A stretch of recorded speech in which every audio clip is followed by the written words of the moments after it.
সবাইকে এবিসি রেডিওর ফেসবুক পেজে আবারও স্বাগতম জানাচ্ছি। সমন্বয় আছি আপনাদের সাথে। শুভ বিকেল। এবং ফেসবুক লাইভ সম্প্রচার শুরু হয়ে গেছে। একটা বিশেষ আয়োজন নিয়ে সমন্বয় আজকে আপনাদের সাথে হাজির হয়েছি। একটু আগেও হয়েছিলাম, যদি তখনও কেউ কানেক্টেড হয়ে থাকেন তাহলে দেখেছেন। একটু যান্ত্রিক ত্রুটির জন্য আমরা বিরতি নিয়ে আবারও শুরু করলাম। যেটা বলছিলাম, আশা করি সবাই সপরিবারে প্রিয়জনদেরকে সহ সুস্থ আছেন, বাসায় থাকছেন এবং নিয়মাবলী মেনে থাকছেন। এবং এখন পর্যন্ত যারা করোনায় আক্রান্ত হয়েছেন, আপনাদের জন্য দোয়া এবং প্রার্থনা রইল যাতে আপনারা সুস্থ হয়ে ফিরে আসেন নর্মাল জীবনে। এবং যারা প্রাণ হারিয়েছেন তাদের জন্য অনেক দোয়া, এবং যারা প্রিয়জনদেরকে হারিয়েছেন তাদের জন্য অনেক সমবেদনা রইল।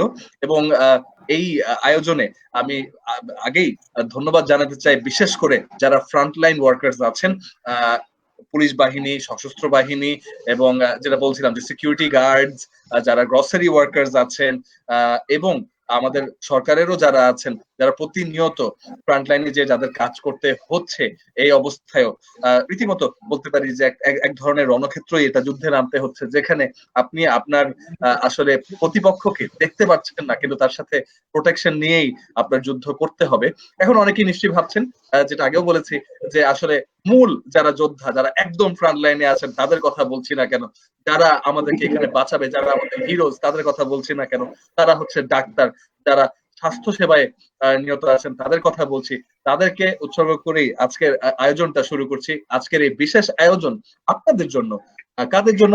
যাদের আসলে ঠান্ডা সমস্যা আছে। যেটা বলছিলাম যে আমাদের ঋতু বদল হয়, এবং এখানে ঋতু বদল হলেই দেখা যায় যে আমাদের ঠান্ডা কাশির একটা সমস্যা হয়ে থাকে। আমার ব্যক্তিগতভাবে ছোটবেলা থেকেই ঠান্ডা কাশির সমস্যাটা আছে, এবং ঠান্ডা কাশির সমস্যা হওয়া মানেই হচ্ছে যে হায় হায় আমার কি কোভিড হয়ে গেল কিনা, করোনা হয়ে গেল কিনা, এরকম একটা ভয় ত্রুটি কাজ করে।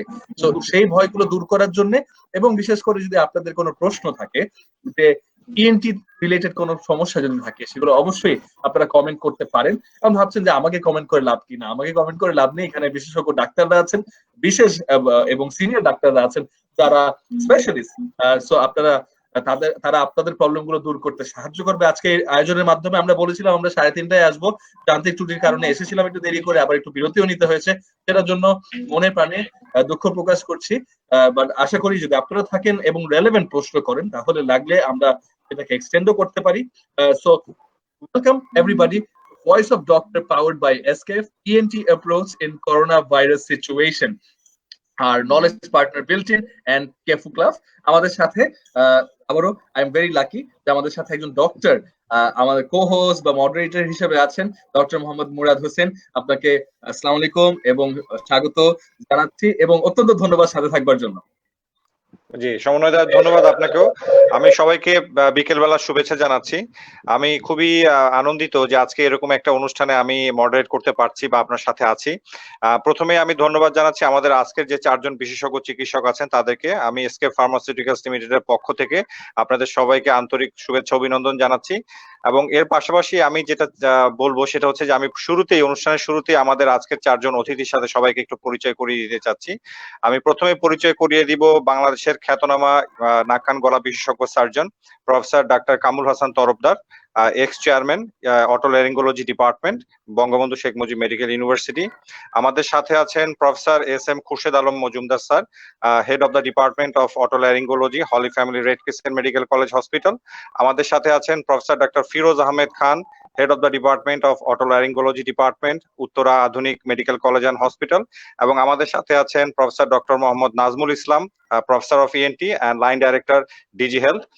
আমি স্যার আপনাদের সবাইকে অভিনন্দন ও শুভেচ্ছা জানাচ্ছি আমাদের অনুষ্ঠানে। স্যার সবাই কেমন আছেন? আলহামদুলিল্লাহ। আমরা অনুষ্ঠান শুরুতেই আমি প্রথমেই তরফদার স্যারের কাছে একটা প্রশ্ন নিয়ে যেতে চাচ্ছি।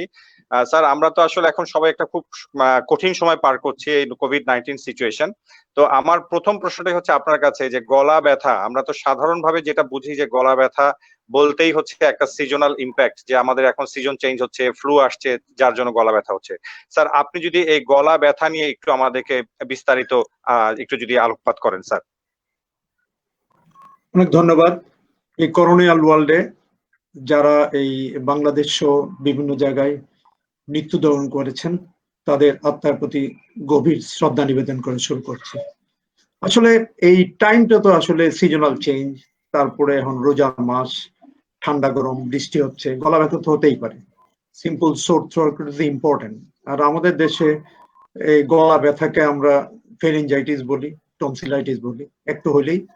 তো যাদের ছোট কাল থেকে সমস্যা, আমিও আজকেও তো অনেকগুলো টেলিফোন পাইছি, স্যার আমার গলা ব্যথা অনেক দিনের হতে পারে, হতে পারে সিজনাল চেঞ্জে তো গলা ব্যথা হতে পারে। তো গলা ব্যথা হলেই করোনা চিন্তা করার দরকার নাই এই সিজন চেঞ্জে, কারণ সবাই যদি বলেন এখন মানসিক ভাবে স্ট্রং থাকাটা এই মুমেন্টে সবচেয়ে ইম্পর্টেন্ট। সো গলা ব্যথা হলেই করোনা নিয়ে চিন্তা করার দরকার নাই। এটা তো এই আর করোনা হলেও চিন্তা করার কিছু নাই, যেহেতু আসলে 80% রুগী এমনি সিম্পল চিকিৎসাতে ভালো হয়ে যায়, শুধু টাইমিং। তো শুধু সাপোর্টিভ চিকিৎসা নিতে হয়। Only a few percent, only 5% কেসে হয়তো জটিলতা দেখা যেতে পারে, হয়তো হয়তো আরো 10% ভর্তি হওয়া লাগতে পারে। সো গলা ব্যথা মানেই কোভিড এর ব্যথা না। গলা ব্যথার সঙ্গে আরো কিছু সিমটম আছে, এর মধ্যে কথা বেরিয়ে আসবে সবকিছু নিয়ে। এর মধ্যে যদি কাশির সাথে শ্বাসকষ্ট শুরু হয়, তারপরে যদি আরো কিছু জটিলতা, যেরকম হঠাৎ করে এই কনফিউশন শুরু হয়, টেকিপনিয়া হয়, হঠাৎ করে যদি রেসপিরেটরি রেট যেটা বলি আমরা, এটা বেড়ে যায় 25 পার মিনিটস এর বেশি, তারপর যদি হঠাৎ করে এই নাকের গন্ধ চলে যায়, এগুলো কিছু সিমটম নিয়ে থাকলে পরে কোভিড চিন্তা করতে হবে, আদারওয়াইজ চিন্তা করার দরকার নেই। ধন্যবাদ। জি, ধন্যবাদ স্যার আপনার সুন্দর আলোচনার জন্য। আমি এবার একটু আমাদের সাথে আছেন professor S M Khurshid Alam Majumder sir. Sir আপনার কাছে আমি একটু জানতে চাচ্ছিলাম, আমরা শুনেছি যে কোভিড এর একটি প্রধান লক্ষণ হচ্ছে একটা সময় রোগী তার স্মেলিং কন্ডিশনটাকে হারিয়ে ফেলেন এবং খাওয়ার টেস্টও পান না। তো আসলে আমাদের তো স্বাদ গ্রহণ বলি বা ঘ্রাণ শক্তি বলি, এটা হারানোর তো অনেকগুলো কারণ থাকতে পারে। আপনি যদি স্যার একটু আমাদেরকে ডিফারেন্সিয়েট করে বলেন যে কোনটা হলে আমরা বুঝতে পারবো যে এটা আমাদের কোভিড এর জন্য হচ্ছে এবং এটা হচ্ছে নন কোভিড এর জন্য হচ্ছে স্যার। ধন্যবাদ খুব সুন্দর প্রশ্নের জন্য। এটা একটা আনইউজুয়াল প্রেজেন্টেশন, যেটা আমরা আগে থেকে ওইভাবে বুঝতেছিলাম না। সবচেয়ে সহজ এবং কমন প্রেজেন্টেশন, সবাই অসুবিধাই হইতেছিল যে একটু সর্দি লেগে গেছে, একটু গলা ব্যথা করছে, একটু কাশি হচ্ছে, এবং শ্বাসকষ্ট হওয়াটা খুব পরবর্তীতে হয়, লেটে হয়। সাধারণত এই অসুবিধাগুলা 5-7 দিন থাকে এবং 5-7 দিন পরে ভালো হয়ে যায়। এই সর্দি আমরা শুরু থেকেই দেখে আসছি যে কারো যদি সর্দি হয়, সিজনাল সর্দি, যেটা ওষুধ খেলে 7 দিন লাগে ভালো হতে, ওষুধ না খাইলে 1 সপ্তাহে ভালো হয়ে যায়। কিন্তু আজকের এই যে করোনার যে সমস্যার কথা আসলো, সর্দি, গলা ব্যথা, ঠান্ডা লেগেছে, এই জিনিসটা যদি 7 দিনের বেশি কন্টিনিউ করে, তাহলে আমরা এটা খুব ক্লিয়ারলি অবজার্ভ করতে হবে। আর নাকের গন্ধ চলে যাওয়াটা খুব একটা গুরুত্বপূর্ণ বিষয়। স্বাদ এবং গন্ধের সাথে একটা গুরুত্বপূর্ণ ইয়ে হলো, দুইটার মধ্যে যোগাযোগ হলো, ব্রেইনের মধ্যে যে সেন্টারের মধ্যে আমরা স্বাদ পাই, সেই একই সেন্টার দিয়ে আমরা গন্ধ পাই।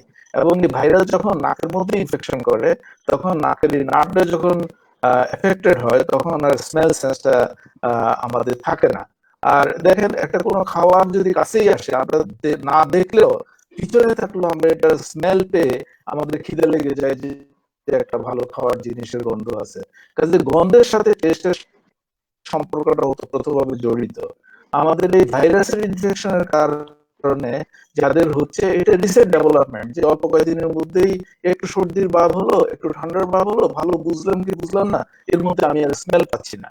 এটা কিন্তু আমাদের এই করোনা, কোভিড-19 যে ডিজিজ আমাদের এখানে, এই ডিজিজের জন্য এটা হচ্ছে বলে প্রথমেই ধরে নিতে হবে, এবং এটার পরে আমরা এই টেস্ট করতে হবে যদি এটা সত্যি এই কয়েকদিনের মধ্যে রিসেন্ট ডেভেলপমেন্ট হয়ে থাকে এবং এটা যাচ্ছে না।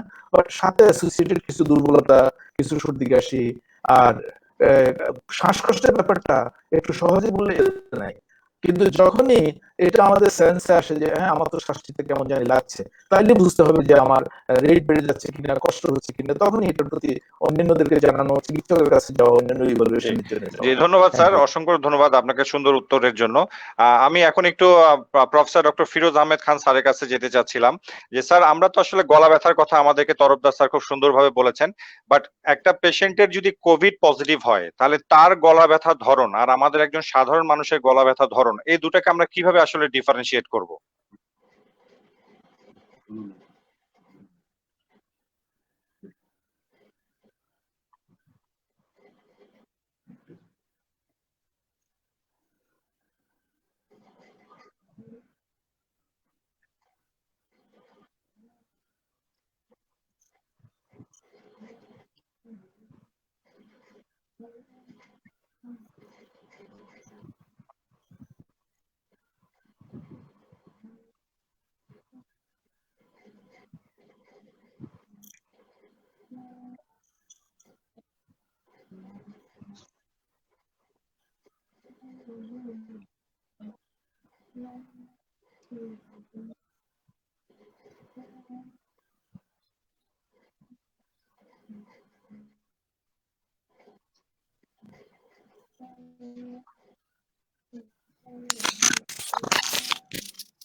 Sound.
স্যার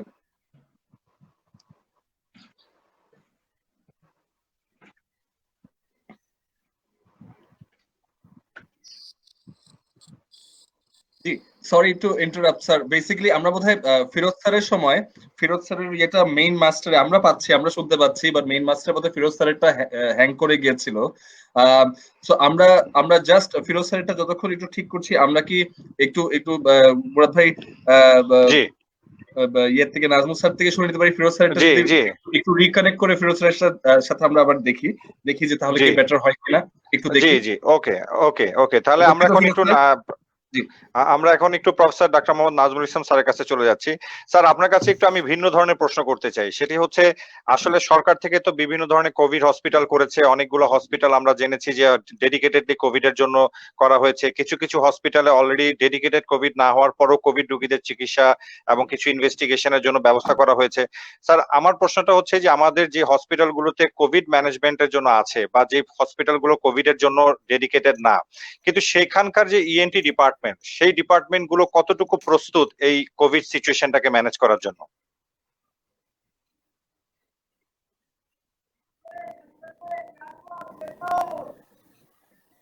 স্যার কি শুনতে পাচ্ছেন? নাজমুল স্যার, আপনাকে শুনতে পাচ্ছি না।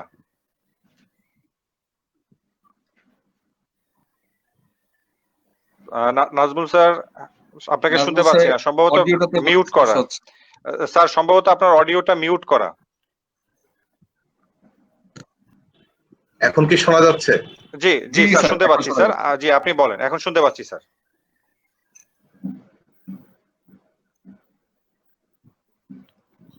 স্যার আবার অফ হয়ে গেছে, স্যার আবার অফ হয়ে গেছে স্যার। আমরা একটু একটু জি জি শোনা যাচ্ছে, একটু একটু ল্যাগ হচ্ছে। জি, এখন শুনতে পাচ্ছি স্যার। জি পরিষ্কার শুনতে পাচ্ছি। আচ্ছা, যে প্রশ্নটা আপনি করেছিলেন সেটি হলো যে কোভিড হসপিটাল হোক আর নন কোভিড হসপিটালই হোক, ইএনটি ডিপার্টমেন্ট কিন্তু 24 ঘন্টাই মানুষকে জরুরি সেবা দেওয়ার জন্য তৈরি থাকে। আর ঢাকা শহরে যে কয়েকটি হাসপাতাল আছে তার মধ্যে প্রতিটি হাসপাতালেই ইএনটি বিভাগ আলাদা করে একটি বিশেষ কাজ করে, সেটি হচ্ছে জরুরি সেবাটা সে সার্বক্ষণিক দিয়ে থাকে। এবং কোভিড হসপিটাল এবং নন কোভিড হসপিটাল এখন কিন্তু সব জায়গাতেই কোভিড এর রোগী আমরা পাচ্ছি। এমনকি অ্যাসিম্পটোমেটিক যে সংখ্যায় রোগীটা আসে 30 থেকে 40% রোগী, শতকরা 30 থেকে 40 জন মানুষ কিন্তু একেবারেই বিনা উপসর্গ নিয়ে আসতে পারেন। তার নাক কান গলার অন্য কোনো সমস্যা থাকতে পারে। এবং আমাদের ইএনটি ডিপার্টমেন্টে যেটি হয়েছে, আমরা একেবারে শুরু থেকেই সরকারের সহযোগিতা পুরোপুরি ছিল এবং আমাদের নিজেদের উদ্যোগে ইএনটি ডিপার্টমেন্টে সারা বাংলাদেশে আমরা আমাদের পার্সোনাল প্রোটেক্টিভ যে ইকুইপমেন্টস আছে, ডিভাইসেস আছে, সেগুলো আমরা যথাযথভাবে ব্যবহার করে আমরা রোগী দেখবার জন্য নিজেদেরকে প্রস্তুত করেছি। এই বিষয়টি society of otolaryngologist and head neck surgeons of Bangladesh এবং বিভিন্ন মেডিকেল কলেজ, বিশ্ববিদ্যালয় এবং ইনস্টিটিউটে আমাদের যে ইএনটি ডিপার্টমেন্ট গুলো আছে সবাই মিলেমিশেই কিন্তু এই জায়গাটিতে কাজ করেছে, কন্ট্রিবিউট করেছে। সরকারি বেসরকারি প্রতিটি সেটআপে আমাদের চিকিৎসকরা প্রত্যেকেই নিজের সুরক্ষার ব্যাপারে খেয়াল রাখছেন, পাশাপাশি রোগীদের সুরক্ষার ব্যাপারে খেয়াল রাখছেন।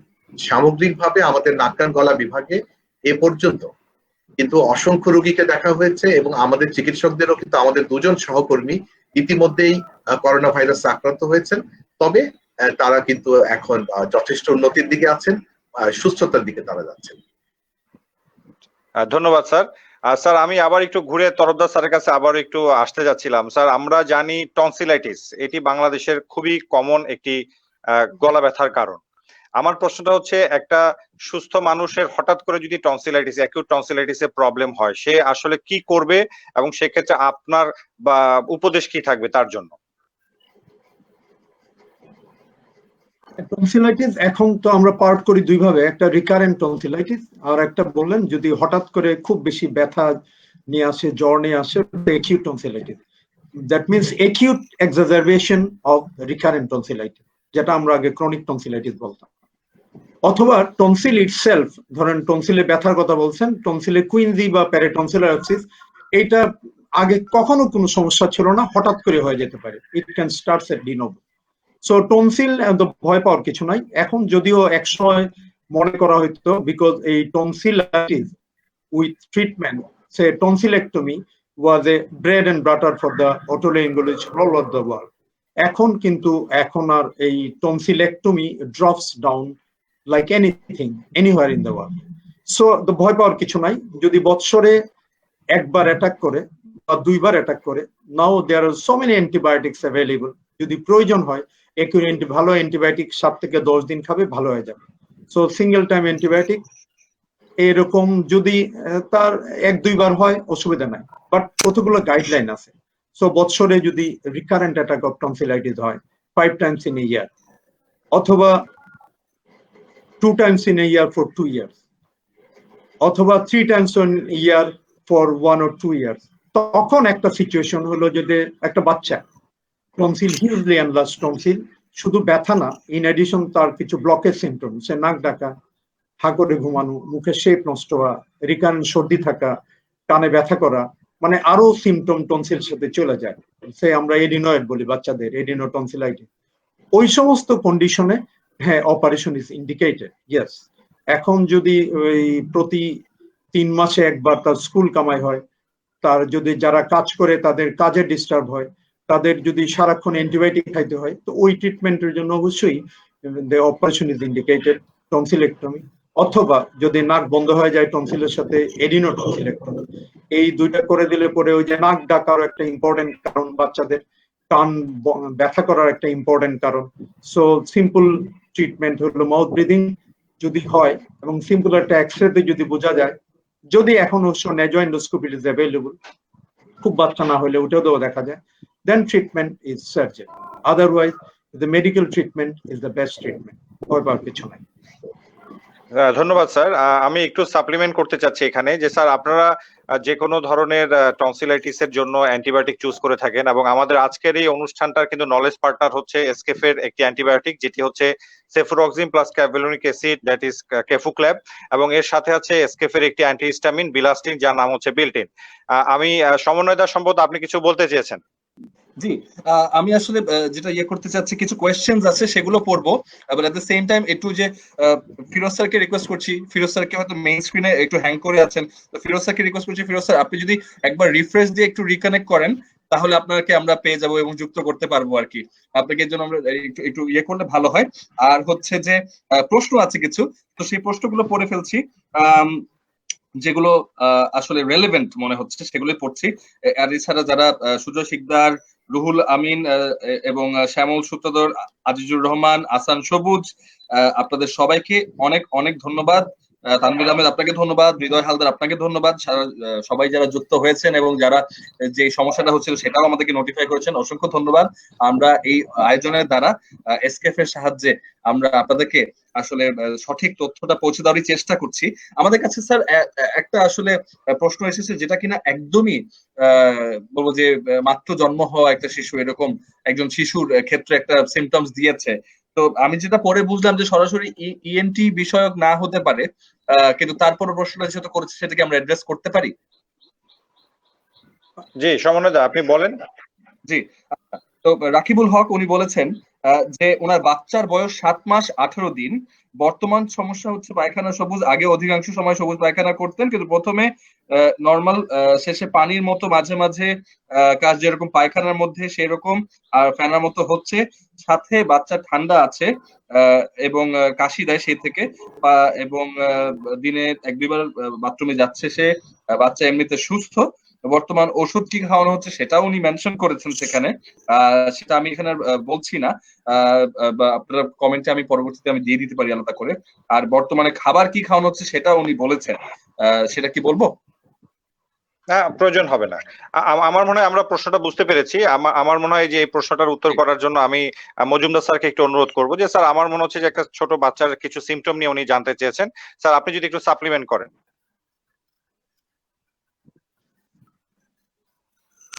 ধন্যবাদ। আমার মনে হয় এটা নাক কান গলা ডাক্তারের বিশেষভাবে উপদেশ দেওয়ার কিছু নেই। এটা জেনারেল উপদেশের মধ্যে বাচ্চাকে পরিষ্কার খাওয়া দাওয়া করানো, নিট এন্ড ক্লিন বয়েল করে খাওয়া দাওয়া করানো, ঠান্ডা বাচ্চার জন্য অ্যাভয়েড করা, এগুলো একজন শিশু বিশেষজ্ঞ এটার ভালো ওনার পায়খানা সম্পর্কিত বা এগুলো সম্পর্কিত জবাব দিতে পারলে ভালো হবে। উনি মনে হয় একজন শিশু বিশেষজ্ঞই দেখাবেন। আর পরিষ্কার খাওয়া দাওয়া করা, রুটিন খাওয়া দাওয়া করা, এইটাই আমার বিশেষ উপদেশ থাকবে। জি স্যার, আমি আপনাকে আরেকটা প্রশ্ন করতে চাই। আমার কাছে একটা এসএমএস একটা প্রশ্ন এসেছে, আমি প্রশ্নটা একটু মজুমদার স্যারকে করতে চাচ্ছিলাম। সেটি হচ্ছে একজন কিছু অ্যাড করতে চাচ্ছিলেন, এই পয়েন্টে বলতে কামরুল স্যার একটু অ্যাড করতে চাচ্ছিলেন। জি জি স্যার। ধন্যবাদ প্রফেসর খুরশেদ আলম মজুমদার। অ্যাকচুয়ালি এই বাচ্চার 7 মাসের সবচেয়ে বড় কথা হলো উনি 7 মাস যেহেতু, নিশ্চয়ই উনি বুকের দুধের সাথে বাইরের কোনো খাবার দিচ্ছেন, it is very important. And mainly এইগুলা এই খাদ্যজনিত সমস্যা, অলরেডি মজুমদার স্যার বলছেন ওই জিনিসগুলো ওনার চেক করা উচিত। এই যে খাওয়া বলছেন, বয়েল পানি এবং কি খাওয়াচ্ছেন, এই খাওয়াটার উপরেই ওইটা বেশি হয়। এখানে মেডিসিন খুব বেশি ইম্পর্টেন্ট আর ভেরি ইম্পর্টেন্ট। ওই যে বলছে অবশ্যই শিশু ডাক্তার নিয়ে পরামর্শ নেওয়া উচিত, এখান থেকে না নিলেই ভালো। তবে খাওয়ার ব্যাপারে হলো কোন দিচ্ছেন, it is more important. Maximum বাচ্চাদের এটা ফুড থেকে হয়, ফুড অ্যালার্জি অথবা ফুড ইনডাইজেশন। জি মজুমদার স্যারের কাছে আমি যে প্রশ্নটা করতে চেয়েছিলাম, আমাদের একজন দর্শক একটি এসএমএস করেছেন, সেটি হচ্ছে উনি জানতে চেয়েছেন যে হার্শনেস অফ ভয়েস, যেটাকে আমরা বলি যে মানে স্বর ভেঙে যাওয়া বা স্বরের হঠাৎ করে যে আমাদের ভয়েস চেঞ্জ হয়ে যাওয়া, এটার কি কি কারণ হতে পারে এবং এটা যদি দীর্ঘদিন ধরে থাকে তাহলে একজন রোগীর করণীয় কি হবে?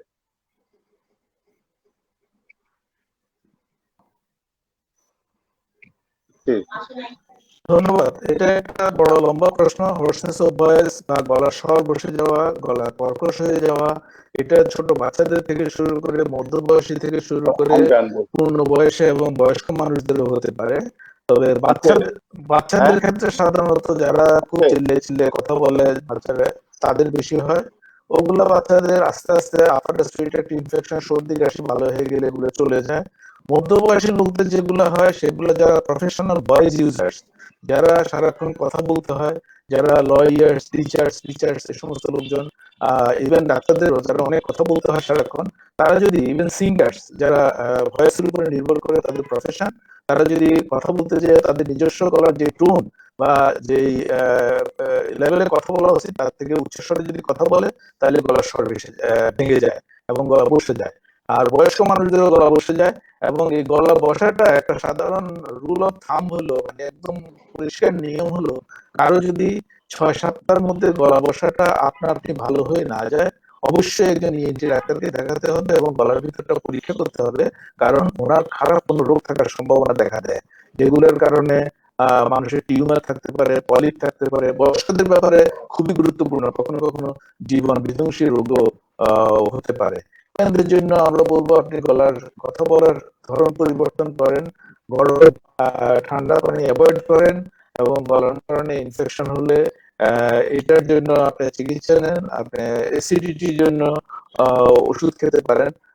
যদি আপনার অ্যাসিডিটি থাকে, যে কোনো গ্যাস্ট্রিকের জন্য যে কোনো ওষুধ খেতে পারেন। আপনি শোয়ার সময় মাথা দিক উঁচু হয়ে এভাবে শুতে পারেন। স্বাভাবিক স্বরে কথা বলা, স্বাভাবিক জীবনযাপন করা, এগুলোই হলো নিয়ম। ধন্যবাদ। জি, ধন্যবাদ স্যার। আমি এখন একটু ফিরোজ আহমেদ খান স্যারের সাথে যোগাযোগ করতে চাচ্ছি। স্যার, আপনি কি কানেক্টেড আছেন? জি জি জি স্যার, আমি এসএমএস একটা খুব ইন্টারেস্টিং প্রশ্ন পেয়েছি। আমার প্রশ্নটা একটু আপনার কাছে করতে ইচ্ছে করছে। সেটি হচ্ছে, আমরা জি যিনি প্রশ্ন করেছেন, আমি জানি না সমস্যাটা ওনার কিনা বা ওনার কোনো রিলেটিভস বা ওনার কোনো বন্ধু বান্ধবের কিনা। কিছু উনি বলতে চাচ্ছেন যে একজন পুরুষের কণ্ঠস্বর অনেকটা মেয়ের মতো। এটার কারণ কি এবং এটা থেকে উনি কিভাবে পরিত্রাণ পেতে পারেন? আমি একটু ইন্টারেস্টিং প্রশ্ন হলো আমার কাছে, যে পুরুষের কণ্ঠ একটু না মেইলি টাইপের। সো উনি কি করবেন আসলে? আসলে এটা তো আগে এক সময় ছিল, আমরা বিরাট জায়গান্টিক ফিগার একটা লোক কথা বললে দেখা যাচ্ছে মেয়েদের মতো কথা বলতেছে। এখন এটা বাংলাদেশে এটার চিকিৎসা করে ভয়েসটা আবার পুরুষের মতো করে দেওয়া যায়। আগে এই সিস্টেম আচ্ছা, থাইরোপ্লাস্টিক নামে একটা অপারেশন আছে, যেটা ঢাকা শহরেই হচ্ছে।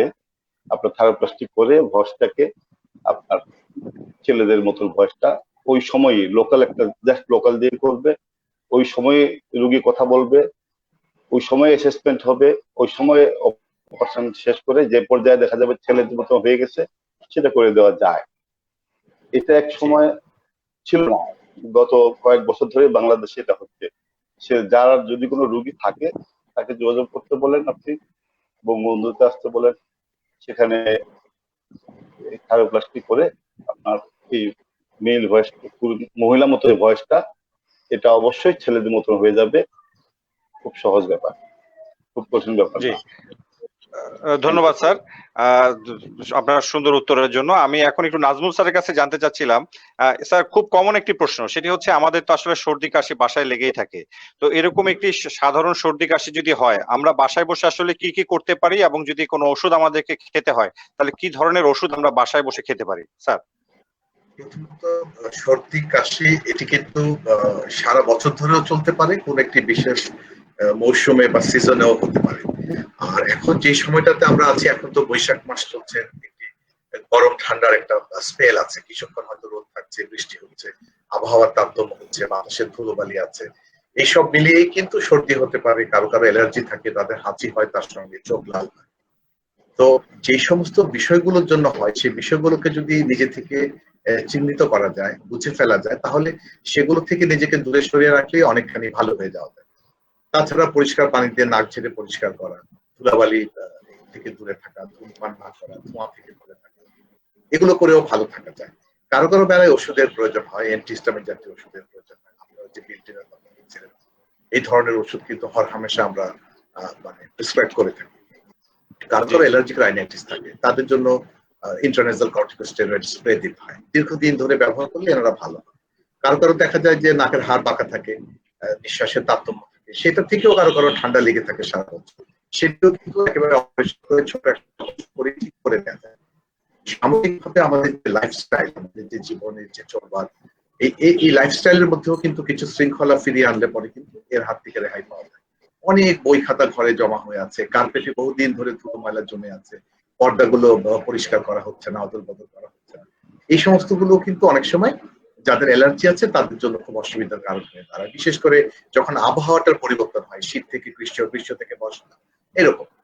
তো কাজেই সামগ্রিকভাবে আমরা যদি নিজের নিজের বিষয়টাকে নিজের মতন করে দেখি, যার যেটাতে অসুবিধা হচ্ছে, কারো কারো খাবার থেকে অ্যালার্জি হয়, সর্দি হয়, হাঁচি হয়, কাশি হয়, চোখ লাল হয়ে যায়, গায়ে চাকা চাকা লাল লাল ফুলে যায়, তাহলে সেই ধরনের খাবারগুলো তারা এড়িয়ে চলবে। কারো কারো পাখি পুষবার শখ আছে, বাসায় বেড়াল থাকে, অন্যান্য পোষা প্রাণী থাকে, কারো কারো কিন্তু সেই পোষা প্রাণীগুলো থেকেও অ্যালার্জি হয়। কাজে এই বিষয়গুলো কিন্তু খেয়াল করতে হবে, সাবধানে চলাফেরা করতে হবে, যাতে সহজেই এই সর্দি কাশি ঠান্ডা আমাদেরকে কাবু করতে না পারে। জি। স্যার, আমরা যদি আসলে একটা সামারি করি তাহলে দেখা যাচ্ছে যে এই মানে বিষয়গুলো আসলে আমরা বাসায় বসে নিয়ন্ত্রণ করতে পারি এবং আমাদের লাইফস্টাইল মডিফিকেশন এর মাধ্যমে আমরা অনেকটাই নিয়ন্ত্রণে রাখতে পারি। বাট তারপরেও অবশ্যই যদি কারো যদি ওষুধের প্রয়োজন হয় তাহলে অবশ্যই উনি একজন চিকিৎসকের পরামর্শ অনুযায়ী ওষুধ খাবেন এবং সেই ক্ষেত্রে যদি বাসায় বসে হালকা কোনো ওষুধ খেতে চান তাহলে বিল্টিন জাতীয় অ্যান্টিহিস্টামিন খেলে উনি অনেকটা পরিত্রাণ পাবেন। আমি এখন একটু আবার তরফদার স্যারের কাছে যেতে চাচ্ছিলাম। তরফদার স্যারের কাছে আমার প্রশ্ন হচ্ছে, আমরা জানি যে গলার বিভিন্ন অংশ আছে, আমরা জানি ল্যারিংস আছে, ফ্যারিংস আছে, টনসিল আছে, আরো অনেক অংশ আছে, এবং এখানে বিভিন্ন সময় টিউমার হয়। কোনো সময় টিউমার গুলো মেলিগনেন্ট হয়, দ্যাট মিনস যেটাকে আমরা ক্যান্সার বলি, কোনো সময় নন ক্যান্সারাস টিউমার হয়। স্যার, কোনটা ক্যান্সারাস টিউমার এবং কোনটা নন ক্যান্সারাস টিউমার, এটা একজন সাধারণ মানুষ কিভাবে বাসায় বসে বুঝবেন যে না আমার টিউমারটা বা আমার যে গলার ভেতরে যে একটা শক্ত চাকার মতো হলো সেটা আসলে ভালো মন্দ, বা আমি কখন উনি চিকিৎসকের পরামর্শ নেবেন, কখন চিকিৎসকের কাছে যাবেন, স্যার আপনি যদি একটু বলেন। অনেক ধন্যবাদ। একটু আগে এই প্রফেসর মজুমদার বলছিলেন, অ্যাকচুয়ালি ডিকটাম হলো অ্যাবভ 40 ইয়ার্স যদি হঠাৎ করে গলার কোনো কিছু ফুলে যায় এবং এটা যদি ধীরে ধীরে বড় হইতে থাকে, শক্ত হইতে থাকে, until proved otherwise, chance of malignancy is more. Same হলো ভয়েস চেঞ্জ, যে অনেকদিন 3 মাস থেকে পেশেন্ট আসছে, ওনার স্বরের পরিবর্তন ভালো হচ্ছে না এবং স্বরটা এমন গভীরভাবে ভেঙে গেছে যে it is not improving, dysphonia with stridor. তাইলে বুঝে নিতে হবে যদি শ্বাসকষ্ট হয় যে ওনার গলার ভিতরেও কিছু থাকতে পারে, স্পেশালি যে লেরিংস কথা বললেন, ভোকাল কর্ড দুইটা ফাইন স্ট্রাকচার, ভাইব্রেটিং স্ট্রাকচার, যেটা it effectively chops and cuts the air, যে এটা যখন এর মধ্যে যদি কোনো সমস্যা হয় ভাইব্রেশনে, ভয়েস চেঞ্জ হয়। অনেক দিন ধরে যে ভয়েস চেঞ্জটা হচ্ছে, এই ভয়েস চেঞ্জ যেটা ভালো হচ্ছে না, অবশ্যই তখন বুঝে নিতে হবে এই ভয়েস চেঞ্জের জন্য responsible it may be a vocal cord is not a polyp, it's not a nodule, it may be a malignancy. তো এখন তো খুব সিম্পল, একটা হলো গলার ভিতর তো এমনি দেখা সম্ভব না, বাট এটা there are the so many flexible অথবা রিজিড এন্ডোস্কোপ, এখন তো আর ওইভাবে দেখার কিছু নাই। আগে আমরা দেখতাম ওই এন্ডোস্কোপিতে দেখা যায় এই যে লেরিংস এর একটা পার্ট, যে সুপ্রাগ্লোটিস, গ্লোটিস এন্ড সাবগ্লোটিস, স্পেশালি ওই রিজনে কিছু আছে কিনা, ভোকাল কর্ডের মোবিলিটি ঠিক আছে কিনা, ওইখানে কোনো ধরনের কোনো সোয়েলিং আছে কিনা, ওখানে কোনো আলসারেশন আছে কিনা। So by endoscopy we can see that area and easily একজন ENT specialist can diagnose whether it is a benign or malignant. So it is a breaking news for the patient as well as attendants. ওনার চোখে যদি এটা খারাপ লাগে তো আমরা কিছু পরীক্ষা করি। Yes, now there are some investigation, say CT scan of that area before taking any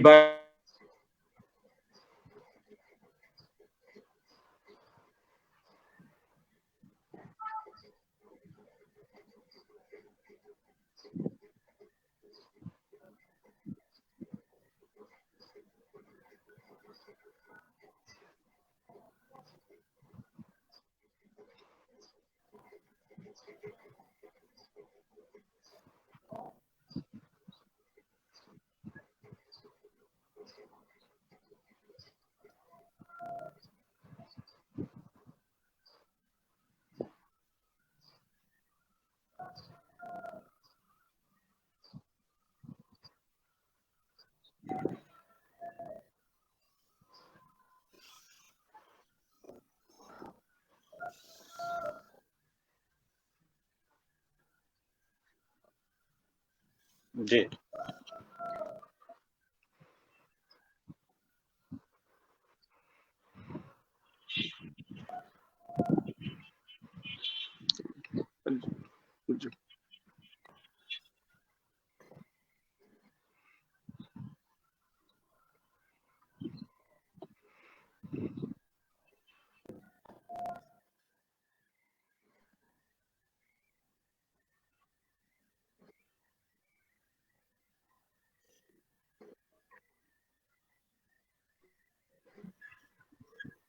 জি জি ধন্যবাদ স্যার আপনার চমৎকার উত্তরের জন্য। আমি এখন একটু আবার ফিরোজ আহমেদ খান স্যারের কাছে যেতে চাই। আমার কাছে একটি খুব সুন্দর প্রশ্ন এসেছে, একদম উনি স্পেসিফিক প্রশ্ন করেছেন। ওনার গত 3 দিন ধরে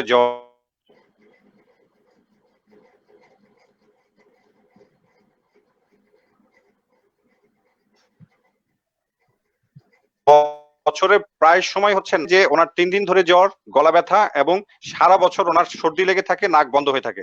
তাহলে উনি এখন কি করবেন, একদম স্পেসিফিক উনি জানতে চেয়েছেন। ফিরোজ স্যার আপনি যদি একটু বলেন। হ্যাঁ, আমি যদি ঠিক শুনে থাকি, ডিস্টার্ব করতেছিল। আমার কথা শোনা যাচ্ছে? জি স্যার শুনতে পাচ্ছি। আমার কথা কি শোনা যাচ্ছে? জি স্যার শুনতে পাচ্ছি স্যার। আমি যতটুকু শুনলাম, হ্যাঁ আমার একটু ডিস্টার্ব করতেছিল। আমার ওনার নাক বন্ধ ওনার গলা হচ্ছে স্যার ব্যথা। 3 দিন ধরে জ্বর, গলা ব্যথা এবং ওনার সারা বছর সর্দি লেগে থাকে এবং নাক বন্ধ হয়ে থাকে। এখন উনি ভয় পাচ্ছেন যে উনি কোভিড-19 মানে উনি সংক্রমণ হয়েছে জি, কিনা। জি। এখানে ওনার যদি সারা বছর সর্দি থাকে সেটা হচ্ছে অ্যালার্জিক রাইনাইটিস। অ্যালার্জিক রাইনাইটিসে কিন্তু ফিভার হবে না।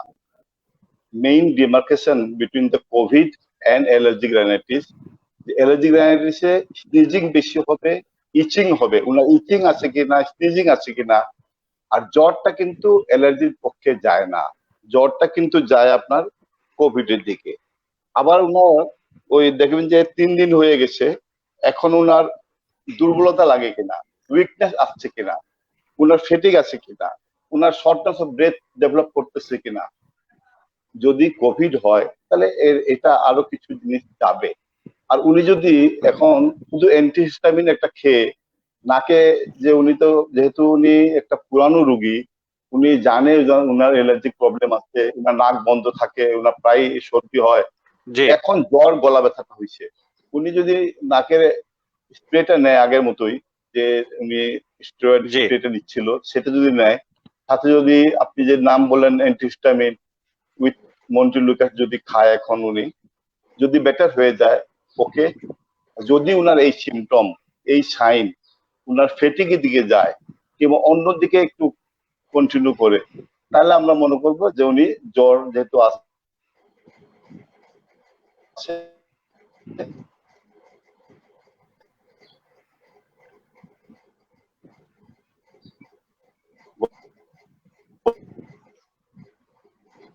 গলা ব্যথা,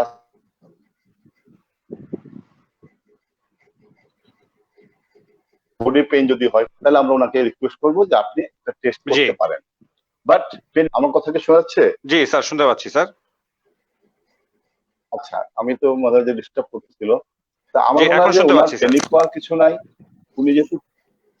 উনি যেহেতু ক্রনিক একটা অ্যালার্জির রুগী, উনার নাক বন্ধ আগে থেকেই ছিল।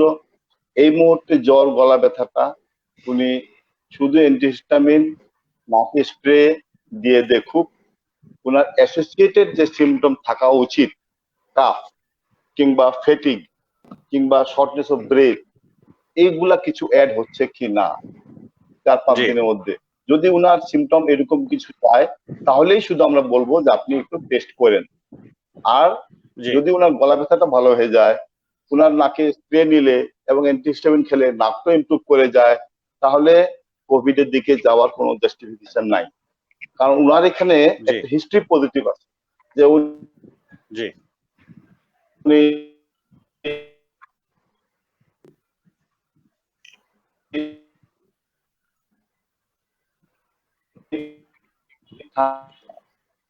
ঠান্ডা হ্যালো সমন্বয়দা আমাকে শুনতে পাচ্ছেন? জি শুনতে পাচ্ছি। সমন্বয়দা আমার ধারণা লাগে, অনেকগুলো ওনার ফেসবুকে আমরা পাস্ট মেসেজ হিস্ট্রি আছে, পেয়েছি, এই জন্য অনেকগুলো আমরা প্রশ্ন মনে হয় আপনি পেয়েছেন। আপনি জি যদি একটু প্রশ্নগুলো করেন স্যারদের হ্যালো, উদ্দেশ্যে। জি স্যার ওনাকে ওকে কিছু আমার বলতে কথা কি আছে? শোনা গেছিল না বন্ধু? জি হ্যাঁ, আচ্ছা, জি আমি কোয়েশ্চেন গুলো পড়ে ফেলছি। হ্যাঁ, জি আমি জাস্ট কয়েকটা কোয়েশ্চেন একবারেই পড়ে ফেলছি।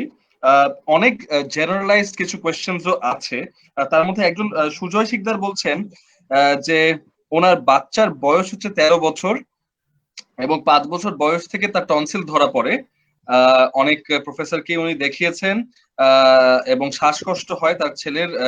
মুখ হা করে উনি ঘুমিয়ে থাকেন, নাক বন্ধ হয়ে থাকেন এবং ডক্টররা অপারেশনের কথা বলেছিলেন বা তারা ভয় পাচ্ছে যদি বাচ্চার প্রবলেম হয় তাই প্লিজ জানাবেন। এটা একটা কোয়েশ্চেন। শফিক সুজন বলছেন এখন সবাই গলা ব্যথা হলেই মনে করছে যে এটা করোনার উপসর্গ কিনা, এই ব্যাপারে যদি কোনো উপদেশ দিতেন। হ্যাঁ, এটা একটা প্রশ্ন। তারপরে হচ্ছে যে এগুলো বলা হচ্ছে। টিপু হাসান বলছেন যে বাচ্চা সর্দি লেগে থাকে। আমি একটু যারা এই মুহূর্তে আমাদের আসলে দর্শকবৃন্দ আছেন বা শ্রোতা বন্ধু যেটাই বললেন না কেন, যারা এই মুহূর্তে আমাদেরকে ফেসবুক লাইভের মাধ্যমে দেখছেন, যে আমাদের আজকে শোটা হচ্ছে ইএনটি স্পেশালিস্টদের নিয়ে, আমি ভুল না করতে গেলে নাক কান গলা স্পেশালিস্টদের নিয়ে। অবশ্যই বাচ্চারও সমস্যা হতে পারে, কিন্তু পার্টিকুলারলি পেডিয়াট্রিক কেয়ারের সলিউশনস আজকে আমরা দিচ্ছি না, কিন্তু তারপর যদি থাকে রিলেটেড কোয়েশ্চেন্স অবশ্যই করতে পারবে। কিন্তু তারপরও আমার মনে হচ্ছে যে কয়েকটা কোয়েশ্চেন থেকে মনে হচ্ছে যে বিশেষ করে বাচ্চাদের যেটা আসছে, হ্যাঁ ঠিক আছে, ঠান্ডা কাশি প্রবলেম বাচ্চাদের বেশিরভাগ থেকে থাকে, সেই জায়গা থেকে হয়তো বলছেন। আর আরেকটা question, K M Nahid Hasan, উনি উনি বলছেন যে ওনার জ্বর 3 দিন হয়ে গেছে, গা ব্যথা ও মাথা ব্যথাও আছে, জ্বর 100 ডিগ্রি, উনি করোনা টেস্ট করবেন কিনা। আমি আপাতত এই 3টে কোয়েশ্চেন বললাম, আরো কিছু প্রশ্ন আছে, আপাতত এই 3টা দিয়ে ছেড়ে দিচ্ছি। জি, তরফদার স্যার সম্ভবত কিছু বলতে চেয়েছিলেন। জি, তরফদার স্যার কিছু বলতে চেয়েছেন। তরফদার স্যারের পরে ফিরোজ স্যার। আমি তাহলে একটু বলি এই প্রসঙ্গে। যাকে যে ভদ্রলোকের বাচ্চাকে ডিনার সার্জারির জন্য বলা হয়েছিল, টনসিল অপারেশন করার জন্য বলা হয়েছিল, বাচ্চাটার অনেকদিন থেকে 5 বছর থেকে সাফার করছে 13 বছর পর্যন্ত। যদি স্পেশালিস্ট বলে থাকেন তাহলে অবশ্যই আমি বিশ্বাস করি উনি এটা অপারেশন করে নেওয়াই ভালো ছিল। আর আজকে এখন এই কোভিড প্যান্ডেমিক সিচুয়েশনে এখনই ওনার অপারেশন করতে হবে এমন কোনো প্রয়োজন নেই। উনি অনেকদিন দেরি করেছেন, এখন সাময়িক উনি আগে থেকে অনেকবার অনেক ডাক্তারকে দেখিয়েছেন, প্রত্যেকেই ওনাকে বিভিন্ন সময় একটা অ্যান্টিবায়োটিক, একটা অ্যান্টিহিস্টামিন, ইভেন কেতুক্লার, বিল্টিন এই জাতীয় ওষুধও দিয়েছিলেন, এবং উনি এগুলা এখন নিজে নিজে এই চিকিৎসাগুলো করে বাচ্চার সিমটম কমিয়ে রেখে উনি পরবর্তীতে যখনই আমাদের এই অবস্থাটা চলে যাবে ইনশাআল্লাহ, তখন উনি ওটা চিকিৎসা করে নেবেন। এটা হলো এর জন্য। আর সাধারণত এই যে সর্দি ঠান্ডা বা গলা ব্যথা যাদের লাগছে ওনাদের জন্য আমার জি, একটা ধন্যবাদ স্যার। স্যার ফিরোজ স্যার, আপনি সম্ভবত কিছু সংযুক্ত করতে চেয়েছিলেন। শুরু করেন গরম পানি লবণ দিয়ে গড়গড়া করা, গরম পানি কিন্তু পরপর গরম পানি খাওয়া, রোজার মধ্যে গরম পানির ভাপ নিলে রোজা ভাঙবে না, গড়গড়া করলেও রোজা ভাঙার কোনো কারণ নাই। আর এমনিতে ধরেন অন্য সময়ের জন্য অ্যান্টিবায়োটিক। না, খোরশেদ স্যার সম্ভবত আমাদের লাইনে নাই। খোরশেদ মজুমদার স্যার এখন আমাদের সাথে সম্ভবত লাইনে নেই। জি, আমরা ওনাকে কানেক্ট করার চেষ্টা করছি। না, এখন ঠিক আছে। এখন সাধারণত দেখে এবং জি আবার পাচ্ছি। হ্যাঁ, হ্যালো। আপনি ভালো থাকতে পারেন। হ্যাঁ, বলেন। জি, আছেন স্যার। জি, আমরা সবাইকে শুনতে পাচ্ছি, সবাইকে শুনতে পাচ্ছি। আচ্ছা, ওকে। আপনার প্রশ্নটা জানেন কি ছিল? স্যার প্রশ্ন ছিল হচ্ছে জি, টনসিলে ব্যথা হলে কোভিড কিনা, এই সময় টনসিলে ব্যথা হলে কোভিড কিনা। জি, ওইটার উত্তর আমরা পেয়েছি স্যার। আমরা তাহলে আরেকটা নতুন প্রশ্নতে যাই স্যার। বারবার তো জি, আমরা একটা নতুন প্রশ্নতে যাই স্যার। আমাদের কাছে এসএমএস এর মাধ্যমে একটি প্রশ্ন এসেছে। সেটি হচ্ছে একজন বয়স হচ্ছে 27 ইয়ার্স অফ এজ, ফিমেল। ওনার নাক সবসময় ড্রাই হয়ে থাকে, উনি নাকে স্মেলিং খুব একটা পান না এবং অল টাইম ওনার নাক বন্ধ হয়ে থাকে। উনি জানতে চাচ্ছেন ওনার করণীয় কি। বয়স 27, ফিমেল। আচ্ছা, উনি নাক ওনার সবসময় বন্ধ হয়ে থাকে, আবার আপনি বললেন ড্রাই হয়ে থাকে। ড্রাই হয়ে থাকে, জি, ড্রাই হয়ে থাকে। হ্যাঁ, ড্রাই হয়ে থাকা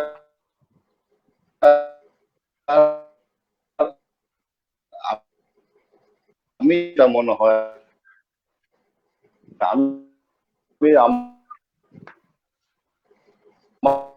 আমার পার্থক্যগুলো লোকে নাক যত ড্রাই ভাব হবে সে তত নাকে আঙ্গুল দিবে এবং যত নাক ক্লিন করবে। এবং এরা হয়তো প্রায় দেখা যায় যে নাকে টাইপের জিনিস ইউজ করে নাক বন্ধ থাকার জন্য। এটা আরেকটা ক্ষতিকারক। তাকে এন্টাডোল ড্রপ বন্ধ করতে হবে, তাকে নাকে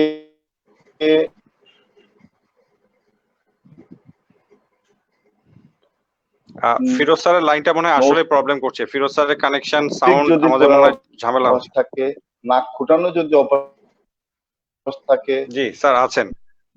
অ্যালার্জি যদি থাকে। জি ফিরোজ স্যার, আপনার সাউন্ডে প্রবলেম করছে, আপনার কানেকশনে আসলে একটু মনে হয় প্রবলেম করছে। আমার মনে হয় আপনি নতুন করে আবার কানেক্টেড হন। ফিরোজ স্যার আবার নতুন করে কানেক্টেড হন। আমরা এখন চলে যাচ্ছি একটু নাজমুল স্যারের কাছে। নাজমুল স্যার, আপনি কি আমাকে শুনতে পাচ্ছেন? শুনতে পাচ্ছি। জি স্যার, আমার এরপরে প্রশ্ন হচ্ছে আমাদের যারা নতুন ইএনটি ফেলো আছেন, ইয়াং জেনারেশন, তাদের জন্য আপনি এই কোভিড সিচুয়েশনে তাদেরকে আপনি কি অ্যাডভাইস করবেন? তাদের কি করণীয়, তারা কি করবেন? ধন্যবাদ মুরাদ। আমাদের আসলে ইএনটি তো প্রতিদিনই পরিবর্তিত নতুন নতুন তথ্য নিয়ে আমাদের সামনে এসে হাজির হয়। বিশ্বজোড়াই কিন্তু ইএনটি একটা খুব চ্যালেঞ্জিং সাবজেক্ট, এবং আমাদের নতুন যারা ফেলোরা আসছেন, নতুন যারা পোস্ট গ্রাজুয়েট করেছেন, ইয়াং, তরুণ, অত্যন্ত প্রতিশ্রুতিশীল, এনারা কিন্তু এই মুহূর্তে যাদেরকে আমরা ফ্রন্টলাইন ফাইটার বলি, অটোলাইঙ্গোলজিতে তারাই কিন্তু এখন ফ্রন্টলাইন ফাইটার। তারা রোগীদের দেখছেন, জরুরি যে পরিষেবা আছে সেগুলো দিচ্ছেন, এমনকি অনলাইনে তারা কিন্তু বিভিন্ন ছাত্রদের সঙ্গে পড়াশোনার কাজেও সংযুক্ত হচ্ছে। আমাদের শিক্ষকরাও কিন্তু সংযুক্ত আছেন। সামগ্রিকভাবে আমরা আমাদের সোসাইটির পক্ষ থেকে একটা গাইডলাইন প্রণয়ন করবার চেষ্টা করছি, এবং সেটি আমরা খুব সহসাই আমাদের জানাবো। এমনিতে যেটি হয়েছে, ডব্লিউএইচও যেটি দিয়েছে এবং পৃথিবীর বিভিন্ন প্রতিষ্ঠিত যে সমস্ত সেন্টার গুলো আছে সেখান থেকে যে পরামর্শগুলো দেওয়া হয়েছে সেগুলো আমাদের তরুণ যারা আছেন তাদের সঙ্গে শেয়ার করা হয়েছে, সেগুলো নিয়ে তারা আলাপ আলোচনা করছেন, এবং বিভিন্ন রিভিউ আর্টিকেলও তারা আলোচনা করে দিচ্ছেন যে এরকম পরিস্থিতিতে আমাদের নাক কান গলার বিশেষজ্ঞরা যারা আছেন, স্বাস্থ্যকর্মীরা যারা আছেন, তাদের সুরক্ষার জন্য এবং কোভিডন আয়োডিনের একটি স্প্রে নিয়ে ইদানিং খুব আলোচনা হচ্ছে যে 0.4% একটি স্প্রে যদি নাকে ব্যবহার করা যায় সেটি কেমন কাজে লাগে বা আদৌ লাগে কিনা। বিভিন্ন দেশে এটি দেখা হয়েছে, এটি নিয়ে একটি পাবলিকেশনও হয়েছে। সামগ্রিকভাবে আমাদের তরুণরা যারা আছেন দেশের মতন একটি জনবহুল দেশে অত্যন্ত চ্যালেঞ্জিং সিচুয়েশনে তারা কাজ করেন। উপজেলা পর্যায় থেকে শুরু করে একেবারে টারশিয়ারি লেভেলের যে হাসপাতালগুলো আছে সব জায়গাতেই আমাদের ইএনটির সার্জনরা, আমাদের ট্রেনিরা সবাই মিলেমিশে কাজ করে যাচ্ছেন। আমাদের যারা বয়োজ্যেষ্ঠ সহকর্মী আছেন, আমাদের শিক্ষকরা যারা আছেন, তাদের প্রত্যক্ষ দিক নির্দেশনায় কাজ করে যাচ্ছে এবং খুব সতর্কতার সঙ্গেই আমরা কাজ করছি। আমি আমার তরুণ বন্ধুদের বলবো যে আপনারা ব্যক্তিগত যে সুরক্ষা সামগ্রীগুলো আছে সেগুলো সর্বোত্তম ব্যবহার করবেন, যতখানি সম্ভব নিজেকে রক্ষা করে রোগীদের সুরক্ষার দিকটা আপনারা নিশ্চিত করবেন। শুনতে পাচ্ছেন? সমন্বয়দা, জি শুনতে পাচ্ছি স্যার, ধন্যবাদ আপনাকে। সমন্বয়দা, আপনি কি আর নতুন কোনো প্রশ্ন পেয়েছেন? হ্যাঁ, প্রশ্ন পেয়েছি। আমরা আগের সবগুলো কি একে একে অ্যাড্রেস করেছিলাম কিনা সেটা নিয়ে একটু ইয়ে ছিল। আচ্ছা, ডক্টর মোহাম্মদ মিজানুর রহমান বলছেন এই সময় একটা কেমন আচ্ছা কমন অ্যাডভাইস আমরা দিচ্ছি, গরম পানি গার্গল ও স্টিম ইনহেলেশন, এটা সঠিক পদ্ধতি ও করণীয় সম্পর্কে যদি বলতেন স্যার, এটা একটা প্রশ্ন আছে। আর হচ্ছে যে একজন বলেছেন আলামিন খান, উনি বলছেন যে উনি যদি করোনা ভাইরাসে আক্রান্ত হন তাহলে তার কি কি করা উচিত এটা বলছেন। আর আর জি আপাতত এই প্রশ্নগুলো আমরা আমি তাহলে একটু জি। আরেকটা আছে বিপ্লব হাসান, উনি বলেছেন ওনার বয়স 28, ওজন 68 কেজি, উচ্চতাও বলেছেন, দীর্ঘদিন যাবত অ্যালার্জি সমস্যার কথা বলছেন, একটা ওষুধের কথা বলেছেন, কিন্তু বর্তমানে সকালের দিকে শ্বাসকষ্ট হচ্ছে, এছাড়া হালকা পরিশ্রমে হাঁপিয়ে যাচ্ছেন, শরীর প্রচন্ড দুর্বল লাগে, এখন কি করতে পারে? জি, আমি একটু মজুমদার স্যারের কাছে প্রথম প্রশ্নটা করতে চাচ্ছিলাম আমাদের দর্শকের। সেটি হচ্ছে উনি জানতে চেয়েছেন যে এখন কোভিড সিচুয়েশনে একটা অ্যাডভাইস হচ্ছে কুসুম গরম পানি দিয়ে বারবার গার্গেল করা। স্যার, আসলে এটা কতটুকু উপকারী হবে বলে আপনি মনে করেন? হ্যাঁ, ধন্যবাদ। কুসুম গরম পানি দিয়ে লবণ দিয়ে গড়গড়া করাটা গলার মধ্যে সব ধরনের ইনফেকশনে খুবই উপকারী, এবং এটা সারা পৃথিবীতে এই জিনিসটা প্র্যাকটিস করা হয়। এটার অনেকগুলো গুণ আছে যেগুলা আপনার বেসিক প্যাথোলজি বইতে, ডিসক্রিপটিভ বইতে বলা এবং সার্জিক্যাল বলা আছে। সেটা হলো গলার মধ্যে যদি কোনো জায়গায় হয়, সেটা কোভিডের ইনফেকশনে হোক, টনসিলের ইনফেকশনে হোক, বা যে কোনো ধরনের ইনফেকশন হোক, অথবা তার পরবর্তীতে যখন সার্জারি করার পরেও আমরা গলার মধ্যে গড়গড়া করার জন্য বলে থাকি। এতে প্রথম কথাটা হলো সারফেস থেকে, জিনিস থেকে যত রকমের ইনফেক্টিভ ম্যাটেরিয়াল আছে এগুলো ক্লিন হয়ে যায়। তারপরের কথা হলো ইনফেকশনের কারণে গলার ভিতরে যেখানে ইনফ্লেমেশন হয়ে রক্ত সরবরাহ বেশি হয়ে ইনফেকশন হয়ে একটু টক্সিক জিনিস জমে আছে, যদি গরম পানি লবণ দিয়ে গড়গড়া করেন তাহলে এই জিনিসগুলো তাড়াতাড়ি ওয়াশ আউট হয়ে যায়। নাম্বার 3 হলো যে এখানে যেহেতু আমাদের এই সার্কুলেশনের মধ্যে যথেষ্ট প্রোসাইটিক সেল আছে, যারা ব্যাকটেরিয়া, ভাইরাস, এরকম সেলের পপুলেশন এখানে রক্ত সরবরাহ বাড়ার সাথে সাথে বেড়ে যায়, এখানে অ্যান্টিবডি বেড়ে যায়, এখানে অ্যান্টিবায়োটিক রক্ত বেশি মানে অ্যান্টিবায়োটিকের কনসেন্ট্রেশন বেশি আসে। এগুলো সবগুলো মিলে এই জায়গাটাকে হিল করতে, রিকভারি করতে খুবই উপকার হয় এবং পেশেন্টের খুবই ভালো লাগে এখন এবং খুব তাড়াতাড়ি রিকভারি হয়। জি ধন্যবাদ। জি রিনা, জি ধন্যবাদ স্যার। স্যার ফিরোজ স্যার কি আমাকে শুনতে পাচ্ছেন? ফিরোজ স্যার আমাকে জি শুনতে পাচ্ছেন? এখন পাচ্ছি। জি স্যার, আপনার কাছে আমাদের অনুষ্ঠানের আমরা একবারে প্রায় শেষ পর্যায়ে চলে এসেছি। আপনার কাছে আমার সর্বশেষ প্রশ্ন যে এই কোভিড সিচুয়েশনে একজন নাক কান গলা বিশেষজ্ঞ চিকিৎসক হিসেবে আপনি সাধারণ মানুষকে কি কি অ্যাডভাইস করতে চান? আমি সাধারণ মানুষকে অ্যাডভাইস যেটা সবাই আমরা আজকে বলতেছি যে সেফ থাকেন, বাসায় থাকেন, একটু পর পর হাত ধুবেন এবং ময়লা হাত নাকে দিবেন না। আমাদের ইএনটির যে প্রবলেম, এই মুহূর্তে যদি কারো অ্যালার্জিক প্রবলেম হয়, রাইনাইটিস হয়, সে হাঁচি দিবে এবং বারবার নাকে হাত দিবে। তার হয়তো কোভিড হয় নাই, কিন্তু অ্যালার্জির জন্য, হাঁচির জন্য যখন সে বারবার ওই হাতটা নাক মুছবে, তখন সে ইনফেক্টেড হওয়ার চান্স বেড়ে যাবে। সো এই মুহূর্তে অ্যালার্জি হওয়া যাবে না। যারা অ্যালার্জিক পেশেন্ট আছেন তারা অ্যালার্জি ট্রিটমেন্টটা বন্ধ করবেন না। যারা অ্যাজমা পেশেন্ট আছেন তারা ব্রঙ্কো ইনহেলার কিংবা অন্য কিছু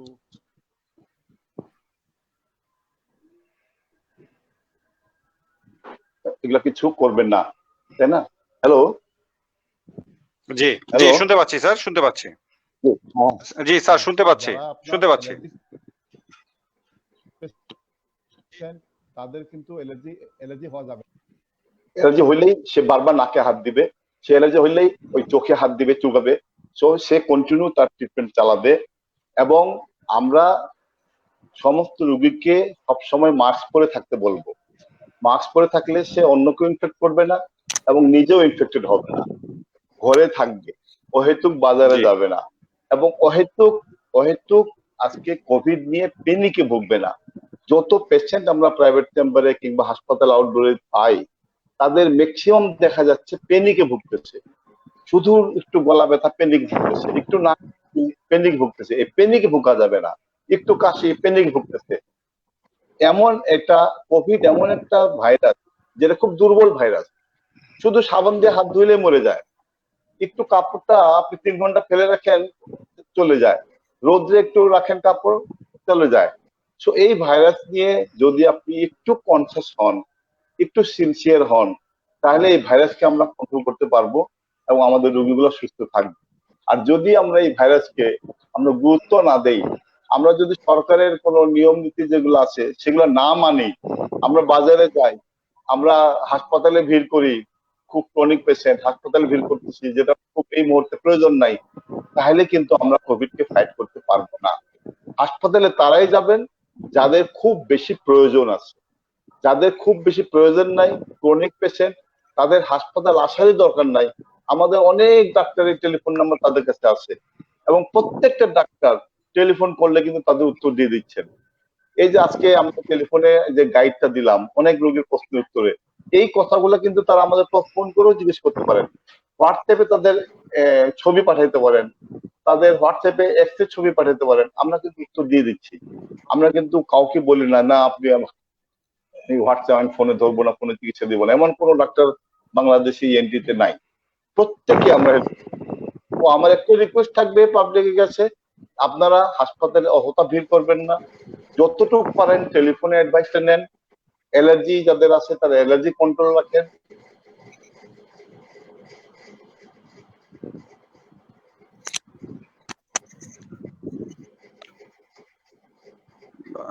ফিরোজ স্যারের কানেকশনটা মনে হয় আবার আমরা একটু মিস করেছি। সমন্বয়দা আপনি কি আমাকে শুনতে পাচ্ছেন? জি সমন্বয়দা আপনি মনে হয় কিছু বলতে চেয়েছিলেন। জি জি আপনি জি কিছু কিছু বলতে কোয়েশ্চেন, চেয়েছিলেন। জি কিছু কোয়েশ্চেনস আছে এবং এবং আসলে একই ধরনের আমি দুটো কোয়েশ্চেন পেয়েছি। একজন কামরুল হাসান লিখেছেন, আরেকজন সজল শর্মা লিখেছেন এবং তাদের নাক দিয়ে রক্ত পড়ার একটা সমস্যা আছে এবং সজল শর্মা বলছেন যে মাঝে মধ্যে নাক দিয়ে রক্ত পড়ে, আর কামরুল হাসান বলছেন যে গত 1.5 মাসে 4-5 বার নাক দিয়ে রক্ত পড়েছে। এখন এই অবস্থায় ডাক্তার দেখানো সম্ভব না। সো উনি টেলিমেডিসিনের মানে ফোনের সাহায্য নিয়েছেন, টেলিমেডিসিনের মাধ্যমে উনি একটা ওষুধ খেয়েছেন, এটা বলেছেন 5 দিন করে কিছু ওষুধ খেয়েছেন। খাওয়ার পর এখন ভালো, কিন্তু এখন কি করণীয় এটা বলছেন। তো ভালো হয়ে গেলে আমার মনে হয় কি করণীয় আমি জানি না, তারপরে যার ক্ষেত্রে হচ্ছে এখনো তার জন্য যদি কোনো ইয়ে থাকে, আর একজনের গলায় কাটা লেগেছে সেটাও উনি একজন বলেছেন। আর হচ্ছে যে জাবেদ আল সাইদ বলছেন এক্সেলেন্ট, ধন্যবাদ অ্যাপ্রিশিয়েট করবার জন্য। আর আমাদের কাছে কিছু শিল্পীরাও আসলে লিখছেন, যেহেতু আমরা নিয়মিত শিল্পীদের সাথে আয়োজন কিছু করে থাকি, ওনারা বলছেন যে গলায় ঠান্ডা লাগলে, মানে অনেকে নিজের মতো চর্চা করে থাকেন, এবং আমরাও যারা যদি বলি যে আরজে বলি বা কথা বন্ধু বলি, আমরা তো নিয়মিত আসলে গলা বেঁচেই খাই। সো আমাদের এই যে ঠান্ডা কাশি লেগে থাকলে সমস্যা হয়, আবার এই যে অনেক ধরনের মিথ তো আছে, সেটার বিষয়ও আছে, সেগুলো যদি একটু তুলে ধরি, যেহেতু শেষ প্রান্তে আসলাম এর জন্য আমি একটু টপিক গুলো মনে করে দিচ্ছি। একটা হচ্ছে যে ঠান্ডা কাশি লেগে থাকলে আমরা নিয়মিত যে গরম পানি গার্গল করা, সেগুলোর মধ্যেই কি সীমাবদ্ধ থাকবো কিনা, কফ সিরাপ সেগুলো কোনো প্রয়োজন আছে কিনা, বা কি ওষুধ খেলে ঠিক থাকতে পারে, যে নর্মাল কাশি ঠান্ডা ভার্সেস কোভিড এর কাশি ঠান্ডার মধ্যে পার্থক্যটা যদি কোনো রকম পার্থক্য থাকে সিমটমস ওয়াইজ, সেটা যদি বলে দেন তাহলে। যে একটু আগে যে স্যাররা বলছিলেন যে প্যানিক, অনেকে যে প্যানিক করে থাকেন, ফিরোজ স্যারও বলছিলেন, আমরা আগে আলাপ করেছি যে অনেকের মধ্যে একটা প্যানিক সৃষ্টি হয়, সেই প্যানিকটা দূর করবার জন্য যদি আমরা পার্থক্য মানে ডিফারেন্সটা যদি বলতে পারি, যে কোভিড-19 এর সিমটমের কাশি ঠান্ডাটা কি আর আমাদের নর্মাল কাশি ঠান্ডার যদি কোনো ইয়ে থাকে, সেটা একটা। আর হচ্ছে যে আপাতত এগুলোই অ্যাড্রেস। জি, আমার মনে হয় সমন্বয়টা আমরা বুঝতে পেরেছি, এবং আমার কাছে মনে হয় যে দুটো প্রশ্নই আসলে আমাদের জন্য এনাফ। আমি তরফদার স্যারকে খুব সংক্ষেপে দুটো প্রশ্ন উত্তর করার জন্য বলছি। একটি হচ্ছে নাক দিয়ে রক্ত পড়া, তাহলে উনি এখন কি করবেন, আর দ্বিতীয়টি হচ্ছে সাধারণ সর্দি কাশি থেকে কোভিড এর সর্দি কাশি, এটাকে আমরা কিভাবে ডিফারেন্সিয়েট করব। স্যার আপনি যদি খুব সংক্ষেপে আমাদেরকে একটু বলেন। হ্যাঁ, ইন শর্ট আমি প্রথমে বলতে চাই যে সমন্বয় যেটা বললেন শিল্পীদের, avoid all SS is the treatment, 6S। Number 1 is shouting, চিৎকার কম করবেন। নাম্বার 2 ইজ ফল্টি স্পিচ, যত বেশি কথা কম বলবেন। নাম্বার 3 ইজ স্মোকিং, স্মোকিং বন্ধ করে দিতে হবে। নাম্বার 3 ইজ স্পিরিট, মদ্যপান ধূমপান বন্ধ করতে হবে। Number 5 is spicy food, spicy food গুলো পরিহার করতে হবে, এবং শিল্পীকে গড়গড়ানা গরম পানির ভাপ নিতে হবে। এটাই ওনার মেইন ট্রিটমেন্ট। আর আর যেটা বললেন নাকে রক্ত পড়া, হ্যাঁ, এবার এই ইউএসএ তে যদিও এই কোভিড সিমটমে অ্যানোজমিয়া ছিল one of the important treatment, যে কোভিড পরীক্ষা করাইতে হয়। যদি 40 ঊর্ধ্ব কোনো পেশেন্টের হাইপার টেনশন থাকে, যদি ব্লিডিং হয়, তাহলে until proved otherwise aggravating factor is hypertension or increase blood pressure. যদি প্রেশার না থাকে, হঠাৎ করে যদি নাকে ব্লিডিং হয়, অবশ্যই ওনাকে চিন্তা করতে হবে, এটা পরীক্ষা করা বাঞ্ছনীয়। ওনাকে কোভিড টেস্ট পরীক্ষা করায় নিলেই ভালো। শুধু হেমোপ্টাইসিস অথবা যদিও very rare manifestation, only 1 to 2%, but এটাও কিন্তু কোভিড এর সিমটম। বাট এমনি যদি বাচ্চাদের রক্ত আসে, এটা নিয়ে ভয় পাওয়ার কিছু নাই। সিম্পল নোজ পিকিং, ঠান্ডা, এটা থেকে ব্লিডিং হতে পারে, সো এটা নিয়ে ভয় পাওয়ার কিছু নাই। কিন্তু হঠাৎ করে যদি নাকে গন্ধের সাথে সম্পর্কিত একটু রক্ত আসে, কোভিড পরীক্ষা করানো উচিত। জি, ধন্যবাদ স্যার, অসংখ্য ধন্যবাদ। আমি মজুমদার স্যারের কাছে আমার সর্বশেষ প্রশ্ন হচ্ছে একদম স্পেসিফিক একটা অ্যান্টিহিস্টামিন নিয়ে, সেটি হচ্ছে বিলাস্টিন। আমি যদি একদম ব্র্যান্ড নেম ধরেই বলি, এসকেফের বিল্টিন। এই ওষুধটার ব্যাপারে স্যার আপনি যদি একটু বলেন যে এই ওষুধটা আসলে কোনো সাধারণ মানুষ বাসায় বসে তার কোনো নরমাল সর্দি কাশির জন্য সে ব্যবহার করতে পারবে কিনা, স্যার আপনার কোনো রিকমেন্ডেশন যদি থাকে, মজুমদার স্যার।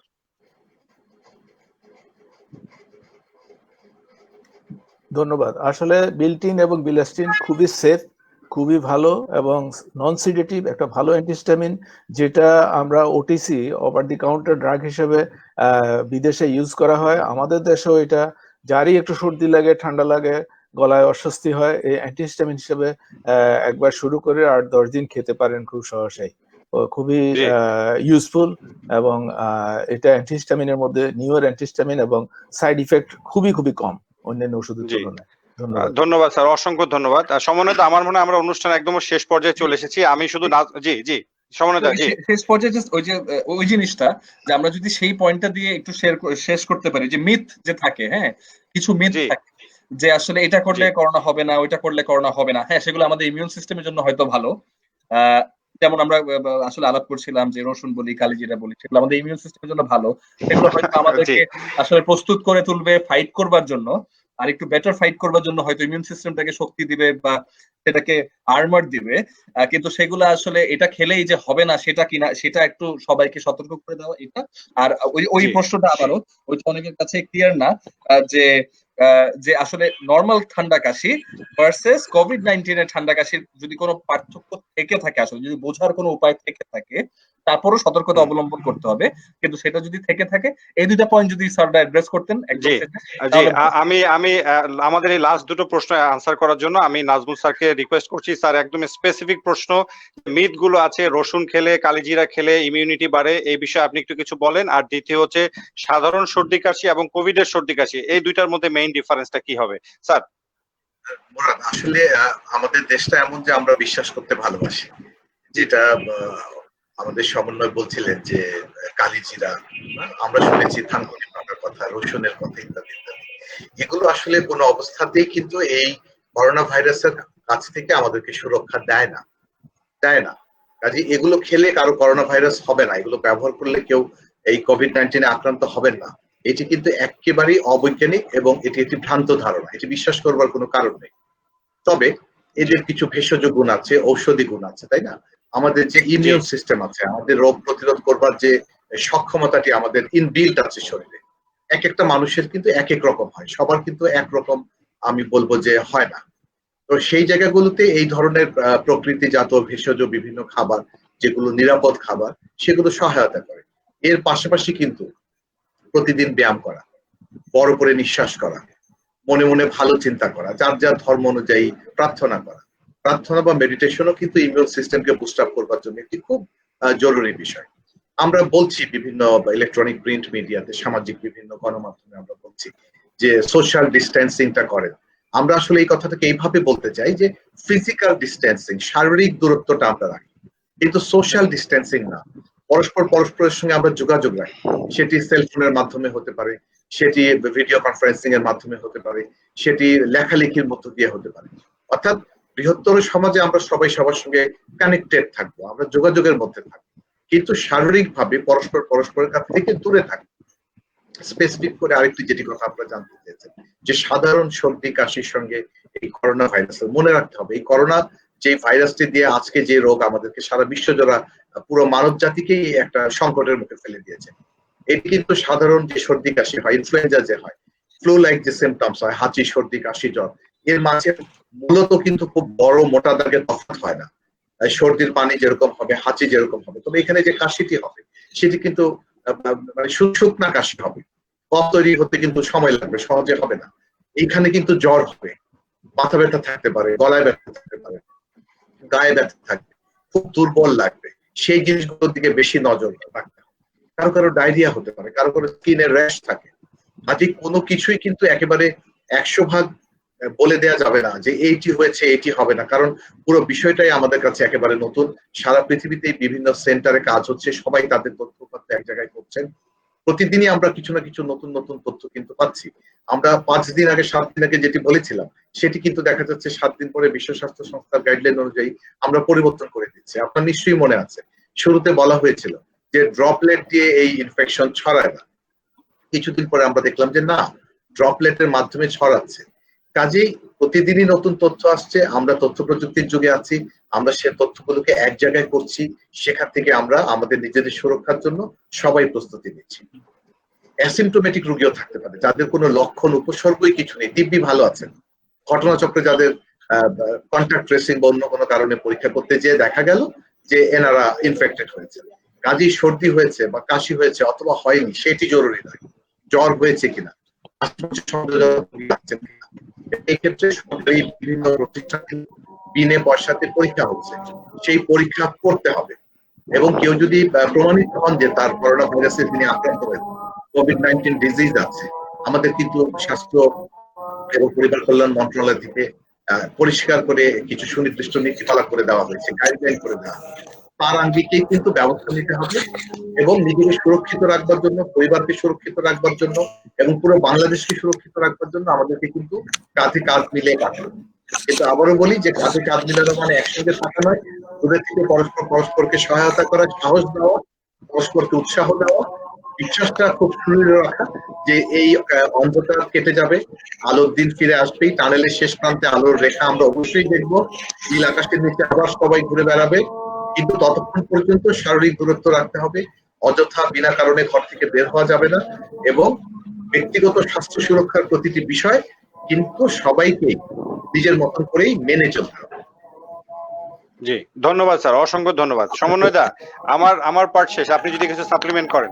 জি জি অবশ্যই, জাস্ট স্যারদেরকে অসংখ্য ধন্যবাদ। স্যার একটা জিনিস যদি করতে চাই, যে এই অবস্থায় তো অনেকে আসলে একটু ভয় ভীতি ফিল করে যে আসলে এই অবস্থায় এখন হাসপাতালে যাব বা ডাক্তারের কাছে যাব, যেটা আপনারা বলছিলেন এবং ফিরোজ স্যারও বলছিলেন যে আসলে টেলিমেডিসিনের মাধ্যমটা অনেকেই ব্যবহার করছেন।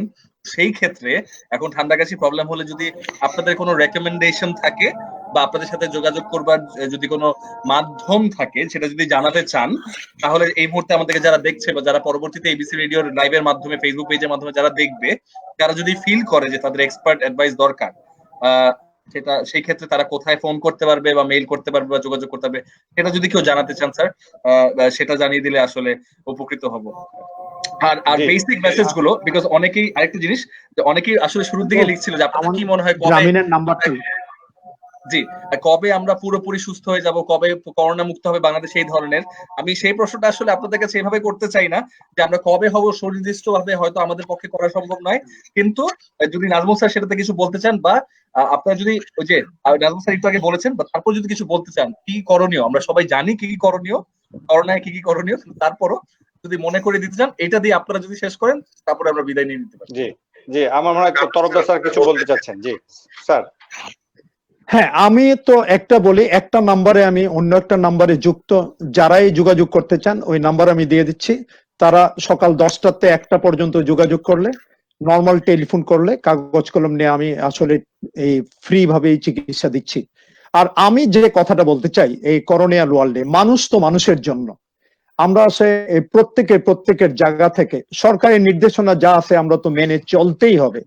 বাট এখন যেটা আমি গতকালকেই টেলিফোনে দেখছি, আমাকে এক ভদ্রলোক টেলিফোন বলছেন যে উনি এক বাসাতে থাকেন, সিঙ্গেল বাথরুম, ওনার ওয়াইফ প্রেগনেন্ট, উনি করোনা আক্রান্ত, করোনা কোভিড পজিটিভ, শুধুমাত্র ওনার এনোজমিয়া ছিল না। হ্যাঁ, এখন তো এই টাইমই সময়, এখন বাসায় বাসায় করোনা থাকতে পারে।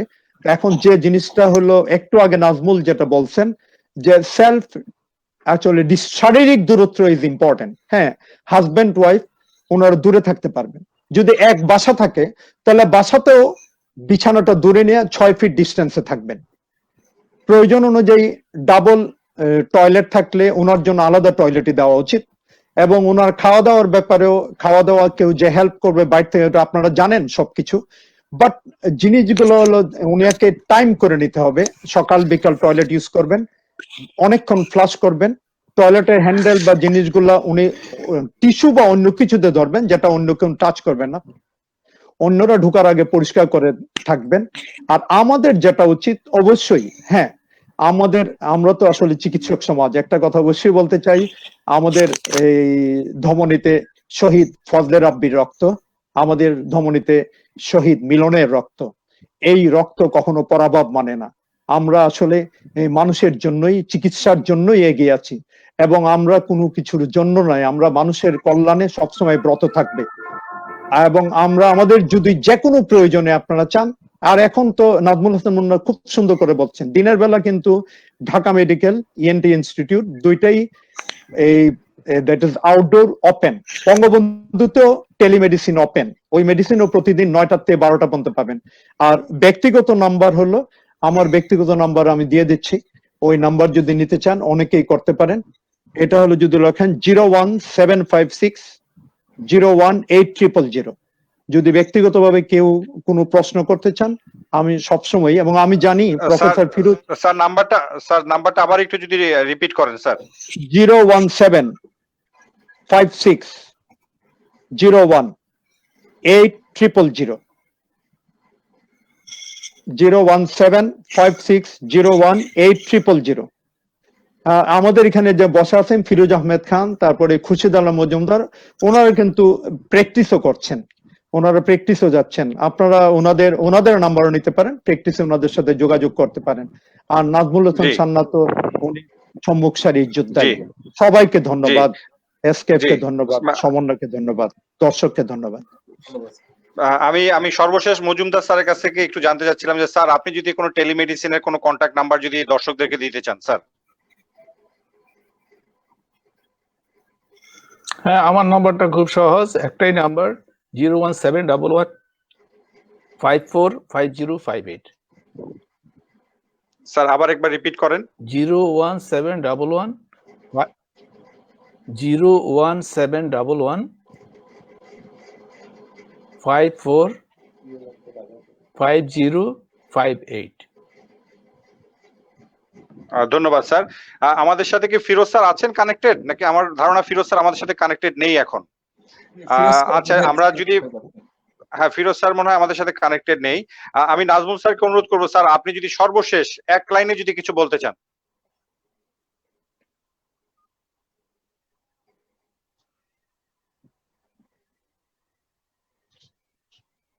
নাজমুল স্যার কি আমাদেরকে শুনতে পাচ্ছেন?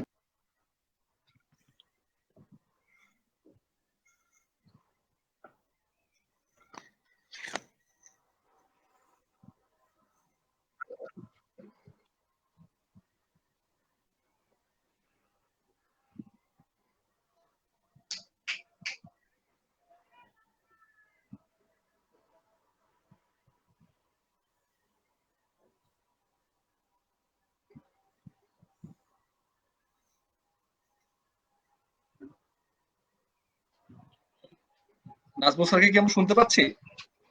না, আমরা নাজমুল স্যারকে শুনতে পাচ্ছি না। দুঃখিত, নাজমুল স্যারও আসলে ডিসকানেক্টেড হয়ে গেছে। এখন আসলে সবাই সবার বাসার থেকে যেহেতু শো করছেন, ফিরোজ স্যারও ডিসকানেক্টেড হয়ে গেছে। সবাইকে আমার মনে হয় আমরা সবাইকে অসংখ্য ধন্যবাদ। আমাদের যে চারজন আজকে অতিথি ছিলেন, চারজন স্যারকে অসংখ্য ধন্যবাদ। এসকেএফ ফার্মাসিউটিক্যালস লিমিটেডের পক্ষ থেকে আপনাদেরকে অসংখ্য ধন্যবাদ। আপনারা আপনাদের মূল্যবান সময় ব্যয় করে আমাদেরকে সময় দিয়েছেন। আমি এবিসি রেডিওকে ধন্যবাদ জানাতে চাই যে আমাদেরকে এইরকম একটা প্ল্যাটফর্ম ক্রিয়েট করে দেওয়ার জন্য। এবং আমি সর্বশেষ এখন সমন্বয়দারকে অনুরোধ করবো, সমন্বয়দার আপনি যদি এটা ক্লোজিংটা করেন। ধন্যবাদ। জি, ডক্টর মোহাম্মদ মুরাদ হোসেন, আপনাকে অসংখ্য ধন্যবাদ পুরো জিনিসটা আসলে কোঅর্ডিনেট করবার জন্য। এসকে ফার্মাসিউটিক্যালসকে অসংখ্য ধন্যবাদ এরকম একটা উদ্যোগ নেওয়ার জন্য। আপনাদেরকে আসলে আমরা মানবতার দিক থেকে আসলে ধন্যবাদ জানাতে চাই এসকে ফার্মাসিউটিক্যালসকে। ডক্টর কামরুল হাসান, খুরশেদ স্যার, ধন্যবাদ। জি স্যার, অনেক ধন্যবাদ আপনাদের সবাইকে, ফিরোজ স্যারকে, নাজমুল স্যারকে, যারা এই মুহূর্তে ডিসকানেক্টেড হয়ে গেছেন। এবং অত্যন্ত দুঃখিত যারা শ্রোতা বন্ধু এবং দর্শকবৃন্দ ছিলেন এই মুহূর্তে আমাদেরকে ফেসবুক সম্প্রচারে, সরাসরি সম্প্রচারে দেখেছেন, কিন্তু তারপরও যে যান্ত্রিক ত্রুটি বলি বা যে আসলে ডিসকানেকশন গুলো হয়েছে, যার যার বাসার ইন্টারনেট কানেকশনের মাধ্যমে আমরা আসছি বলেই হয়তো একটু প্রবলেম হচ্ছে। এবং আমরা যথেষ্ট চেষ্টা করেছি সেটাকে ভুল ত্রুটি ছাড়াই চালিয়ে যেতে, তারপরও একটু হয়ে গেছে। সেটার জন্য মনে প্রাণে স্যারদের কাছে, ডক্টরদের কাছে আমি ক্ষমা প্রার্থনা করছি, মুরাদ ভাই আপনার কাছেও, এবং যারা দেখেছেন তাদের কাছেও। আশা করি যে আমরা জি সমন্বয়দা, আমি আর শেষ একটা কথা বলতে চাচ্ছি, একদম আমার এন্ড থেকে সর্বশেষ সেন্টেন্স, সেটা হচ্ছে B for Bangladesh, B for Bangabandhu, B for building. ধন্যবাদ। Thank you so much Murad ভাই। যারা দেখেছেন এবং শুনেছেন তাদেরকে অসংখ্য ধন্যবাদ, ডাক্তারদেরকে অনেক ধন্যবাদ। সম্মানী আপনারা যারা আসলে সময় বের করে এই সময় আমাদেরকে সময় দিয়েছেন। তো আশা করি যে আমরা প্রবলেম গুলো হেল্প করতে, সাহায্য করতে পেরেছি। সবাই সুস্থ থাকবেন, বাসায় থাকবেন, মনে সাহস রাখবেন। দিন শেষে আমরা তো যুদ্ধ জয় করেছি এবং যুদ্ধ জয় করে স্বাধীনতা পেয়েছি। আবারও সেই স্বাধীনতা নিশ্চয়ই আমরা অর্জন করতে পারবো। কিন্তু যে নিয়মাবলীগুলো আছে সেগুলো মেনে চলতে হবে, একে অপরের সাথে থাকতে হবে। অনেকের পক্ষে এতটা সহজ নয় যতটা সহজ হয়তো আমাদের জন্য এই বাসায় বসে থাকাটা। তাদেরকে সাহায্য করতে চেষ্টা করি, কিন্তু সুস্থ থেকে চেষ্টা করব, চালিয়ে যাব এই যুদ্ধ করোনার বিরুদ্ধে। এবং আশা করি, মনে প্রাণে আশা করি এবং দোয়া করছি যে শীঘ্রই বাংলাদেশ করোনা মুক্ত হয়ে উঠবে। এই যুদ্ধে আমরা জয়ী হব। সবাইকে ধন্যবাদ। আবারও সবাইকে একটু মনে করে দিতে চাই যে আগামীকালকেও আমাদের এই আয়োজনটা থাকছে ডক্টরদেরকে নিয়ে। আমাদের সাথে অবশ্যই আপনারা যুক্ত হতে ভুলবেন না। কালকেও কিছু বিশেষ ডক্টরস, একটা বিশেষ টপিক নিয়ে আমরা আবারও হাজির হয়ে যাব আপনাদের সাথে। আমাদের সাথে অবশ্যই দ্রুত যুক্ত হয়ে যাবেন। কালকে বিকাল 4টা থেকে আমরা যুক্ত হতে চেষ্টা করছি। Voice of doctors powered by SKF নিয়ে আমরা আগামীকালকেও থাকছি, পরশুদিনও থাকছি বিকেল 4টা থেকে। তো আমাদের সাথে ফেসবুক লাইভে সরাসরি সম্প্রচারে যুক্ত হয়ে যাবেন এবিসি রেডিও ফেসবুক পেজ থেকে। সবাইকে ধন্যবাদ। আজকের মতো বিদায় নিচ্ছি। ভালো থাকবেন, সুস্থ থাকবেন। ধন্যবাদ।